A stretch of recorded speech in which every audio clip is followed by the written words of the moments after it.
আমরা আসছি সিলেট বিভাগের মধ্যে একমাত্র bird park and eco village, এটা মৌলভীবাজার জেলাতে অবস্থিত। আপনাদেরকে আজকে সেটাই দেখাচ্ছি।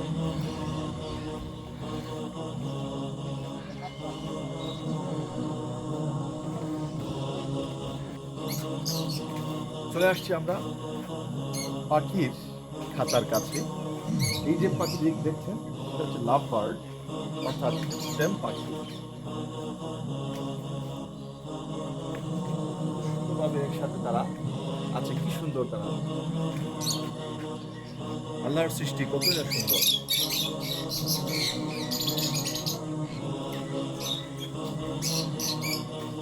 সান কনিয়র অর্থাৎ সোনালি কনিয়র পাখি, অনেকটা দেখতে টিয়া পাখির মতো মনে হচ্ছে। খুবই সুন্দর, আমরা দেখাচ্ছি আপনাকে একসাথে জোড়ায় জোড়ায় কিভাবে আমরা মানুষরাও যদি এভাবে সবাই সংঘবদ্ধভাবে থাকতাম প্রত্যেক মুসলমান, তাহলে আমরাও একটা শক্তি, আমাদের শক্তি যেটা অ্যামাজন তোতা, পাখিটা কোথায়, ওই যে ভেতরে দেখা যাচ্ছে অ্যামাজন তোতা পাখি, যা দক্ষিণ আমেরিকা থেকে মেক্সিকো ওই অঞ্চলগুলোতে সাধারণত এই পাখিটি পাওয়া যায়। চলে আসছি আমাদের টিয়া পাখির কাছে।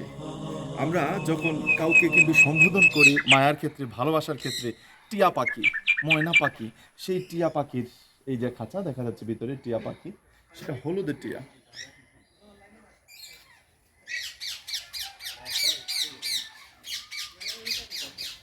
খুবই আশ্চর্যজনক।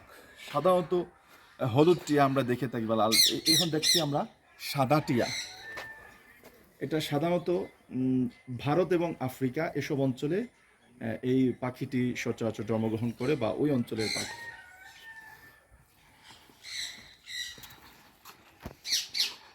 রংধনু তুতা, রেইনবো লরিক্যাট, সেই পাখিটি একটু খুঁজে বের করতে হবে। পাখিটি কোথায় আছে? ওই যে দেখা যাচ্ছে পাখি পাতার ভেতরে লুকিয়ে আছে, সে আমাদেরকে দেখা দিতে চাচ্ছে না।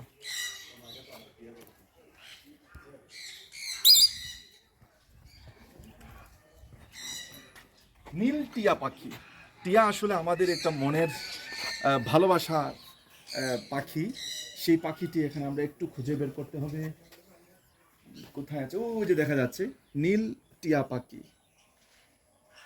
মাশাআল্লাহ, কতই না সুন্দর এই প্রাকৃতিক পাখিগুলো, আল্লাহর সৃষ্টি কত সুন্দর। এখানে আছে পাইনাপেল কনিয়র। এই পাখিটি আমরা সাধারণত দক্ষিণ আমেরিকায় এই পাখিটি পাওয়া যায়। সেটা ওই যে ভিতরে দেখা যাচ্ছে, সুন্দর কেউ কেউ খাবার খাচ্ছে, উড়ে বেড়াচ্ছে।